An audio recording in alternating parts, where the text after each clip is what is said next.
تیر شوی آیات کې الله تبارک وتعالى د بندگانو باندې چې کوم احسان کړو چې هغوی د عدم نه وجود ته راوستیو، یعنی دینو بیرا پیدا کړل. دغه احسان په وجه الله تبارک وتعالى فرمایي چې تاسو انکار ولې کوئ. نو هغه آیات کې دغه وی او دلته و پسې د آیات کې بیا الله دا فرمایي چې زموږه کې سدي دا مم تاسو له پیدا کړی دي. یعنی معنا دا شو چې مخکینی تیر شوی آیات کې دا وی چې تاسو مې پیدا کړی او دلته وایي زموږه کې چې سدي دا مم تاسو له پیدا کړی دي.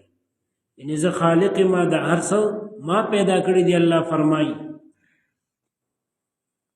نو دی آیات کې وایي چې هو الذي غهغ ذات دی الله تعالی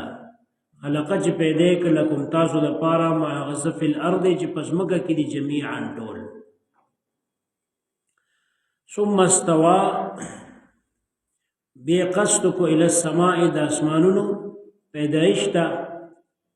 فسواهن برابر کړ د اسمانونو 7 سماواتنا و اسمانونه وهو بكل شيء عليم او هغه په هر څه باندې ډېر پوهه دی.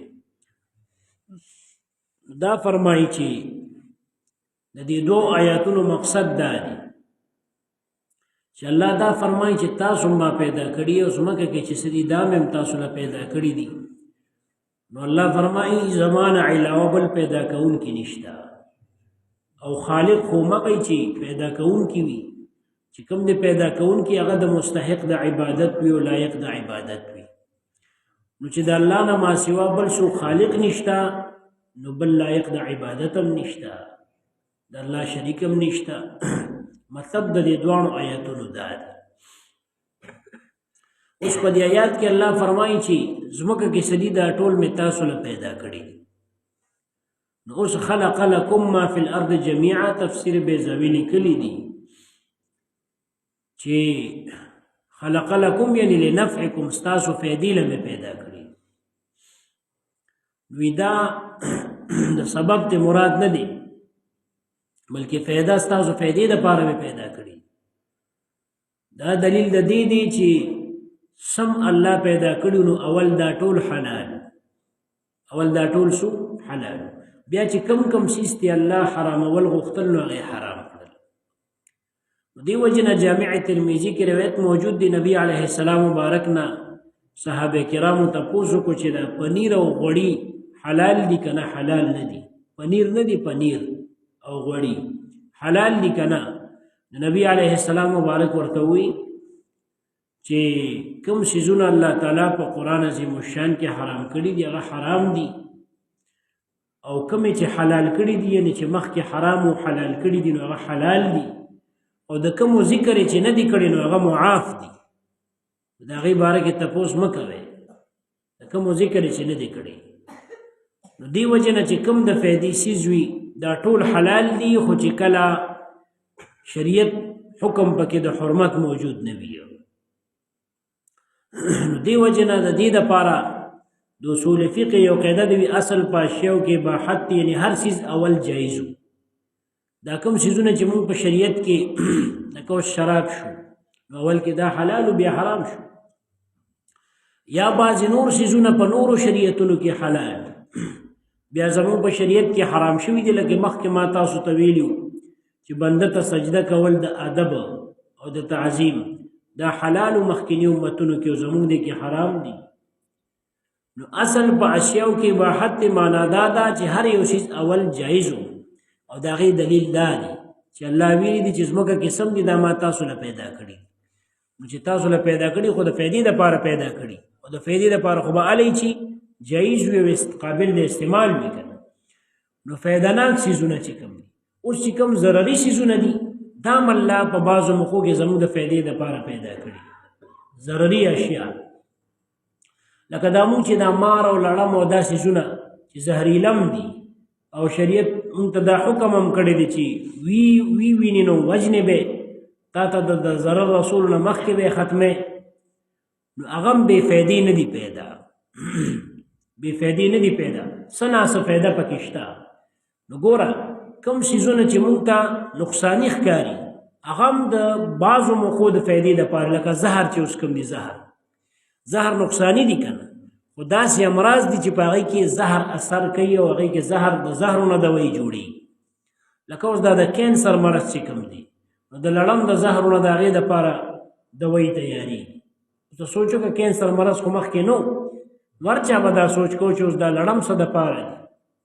نو الله تبارک وتعالی چې سم په ځمکه کې پیدا کړي دا موږ دپاره زموږ د فایدې دپاره پیدا کړي دي. اوس په یو څیز کې فایده شته او ما تا ته معلومه نه ده، دا دلیل خو د دې نه دی که نه چې ګنې دې کې فایده نشته، هغې کې به فایده وي خو ما تا ته معلومه نه وي. داسې یو کتاب دی نوادر قلیوبي ورته وي، هغې یو قصه لیکلې ده وي مخکې زمانه کې وي یو کس و، هغه د لالبیګ ولید، لالبیګ نه دا سور کې رړې د مچازو د اسماتو کې چې ګرځي، وی ده وی چې یاره هر څیز خلک وایي چې الله د یو فایدې لپاره پیدا کړي دي، ده وی چې دا بیا څه دپاره پیدا کړي، د دې به څه پیدا داسې ټوکې شانې وکړه که نه. نو بس الله ته خفه شو، ناراضه شو، ته د باندې یو مرض ولګېده، یو مرض پې ولګېده او قسمه قسم علاجونه یې کول خو ټیک کېده نه. بس اخره کې ورته بیا یو حکیم او ډاکټر وی چې دې څه غواړي او څه وایي بس هغه وله ورکوئ. دا هغه مریض باره کې ډاکټر وی چې کله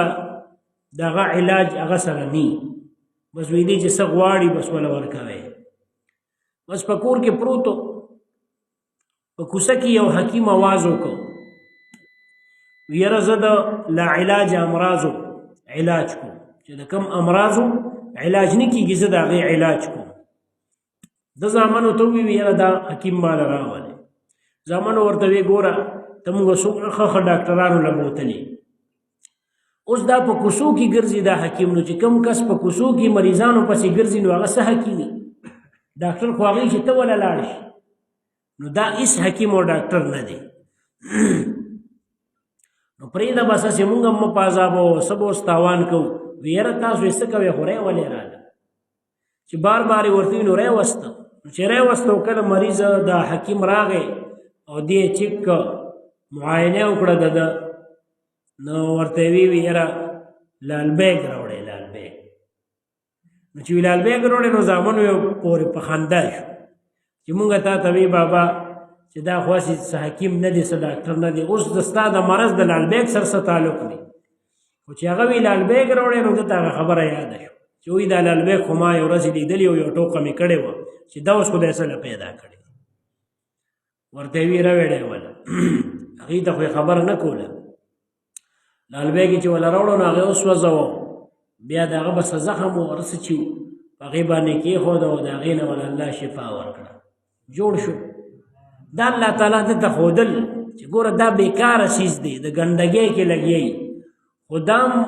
بې فایدې نه دی پیدا، د دې هم څه یو حکمت شته. نو دلته چې اوس الله فرمایي هو الذي خلق لکم ما فی الارض جمیعا، پیدا کړه تاسو دپاره هغه څیز چې په ځمکه کې څه دي ټولې تاسو له پیدا کړي، یعنې ستاسو د فایدې دپاره پیدا کړي. نو دې وجې نه چې کوم څیز حلال وي او تا ته ضرورت وي نو ته د هغې نه فایده اخیستلی شي. لکه اوس ښکار شو، دا د ښکار مرغۍ یا بعضې څیزونه د دې ښکار کول چې ستا ورته ضرورت دي نو حلال دي، خو چې حلالې مرغۍ او چې په حلالې طریقې سره کومه طریقه د شریعت ښودلې په هغې سره یې ښکار کړي، نو بس حلال دي. هغه خپل ځای کې بیا د هغې ایتونه را روان دي چې ښکار به څنګه کوي. یا داسې نور څیزونه دي چې هغه اوبه دي یا بعضې څیزونه لکه حدیث شریف کې راځي چې خلک په دریو څیزونو کې شریک دي که نه، اوبو کې، ګیا کې او اور کې، او بله کې مالګه راغلی ده، دې کې ټول خلک شریک دي، خو چې کله دا ګیا په خپله دي نه کرلی ښه، او که کرلی دي نو بیا پکې نور څوک شریک نه دي. د عمده شي چې کومه ګیا راختلي په پټو کې دا کې هر څوک شریک دي، بې اجازته دا خلک دغه کولی شي ریبلی شي چې په خپله راختلي ښه. او بل شرط پکې دا هم دی چې فصل ته نقصان نی چې تی ریبي، او که فصل ته نقصان او یا په خپله نی راختلی چا کرلی نو هغه بیا داسې نشي اخیستی. نو خلک په دې دریو څیزونو کې شریک دي، اور کې لکه اوس رڼا اور لګېدلی دی، د هغې رڼا ته هر سړی فایده ترې اخیستی شي. یا بلب شو نن سبا د چا کور مخې ته بلب لګېدلي نو ته رڼا کې تېرېږي که نه، دا جایز دی. یا اوبه دي، د اوبو استعمال ټول مسلمانان هغې کې شریک دي، خو هغه ځای کې چې کوم ځای کې اوبه په پیسو نه خرڅېږي، او که یو ځای داسې وي چې هلته اوبه په پیسو خرڅېږي نو هغې کې بیا شریک نه وي، دا چا بیا خپل کار دی. نو دا ډېر اوږد تفصیل دی، خو مطلب ځمکه کې چې سم دی الله تعالی انسان له پیدا کړي، خو بعضې څیزونه داسې دي چې هغه هر سړی ته فایده اخیستلی شي بغیر د څه عوض ورکولو نه، او بعضې څیزونه داسې دي چې هغه به په پیسو والې په خوارۍ به میلاویږي. نو دې کې څه ناڅه فایده شته. هر یو څیز داسې ما اورېدلي وو، لیدلي خو مې نه دي وي چې په چاینا کې په دې چین کې یو علاقه وي هغې کې مچان ختم کړي، نو بیا د سرمنې بیماري په هغې ولګېده، بیا به نورو ځایونو کې مچان رانیول او په دې خپله علاقه کې به یې پرېښودل. اوس دا مچ څومره بیکاره څیز دی، موږ ته په دې اوړي کې څومره تنګ یو، خو دې په هم څه ناڅه الله تبارک وتعالی دې کې، ځکه چې حدیث شریف کې راځي چې د مچ په یو وزر کې شفا وي او په بل کې مرض وي. نو چې کله دا ستاسو په اوبو کې ولوېږي یا په بل یو څیز کې نو غوپه والا ورکړئ، ځکه وي د ده عادت دا دی چې کله غورځېږي نو هغه په کم وزر کې چې ضرر یې هغه وړاندې کوي. نو کله چې دا اکثر داسې پروت وي په ګس سره پروت وي، نو تاسو هغې له وي غوپه ورکړئ، نو چې کوم د مرض هغه مرض یې په هغې کې ورغورځولي جراثیم، نو د هغې علاج په دې بله وزر کې وي. نو چې ته اوبو کې ډوب کې یا بل یو څیز کې پرېوتې او ډوب دی که، نو چې کوم هغه جراثیم یې هغې کې غورځولي نو د هغې دپاره هغه انټي جراثیم چې کوم وي که نه ختموي، چې دا بل وزر هغې سره ولګي نو هغه ختم کېږي. نو اوس په دې کې م الله داسې یو فایده ږدلې ده او بیا څکلی شي. بس کړه دې نه غواړي تویې که، خو که کړه دې غواړي نو جایز دی بیا، او خو چې ګرم نی او ډېر ګرم شي نو بیا خو پکې هغه داسې شي وي چې د کاره پکې وتي، بیا تویول پکار دي. نو الله فرمایي ثم استوى الى السماء، ځمکه کې چې څو دا مې تاسو له پیدا کړه او بیا الله قصد وکړه اسمان په طرف، اسمان یې پیدا کړه، اسمانونه یې پیدا کړل او ځمکې م ودي. دلته بل آیات کې بیا راځي قرآن عظیم الشان کې چې و ځمکې م دي و اسمانونه م دي. اوس دا ثم استوى بیا قصد وکړه، نو دا تعلق د خلق پورې لري، ارادې پورې نه. د دین اوس دا معلومیږي چې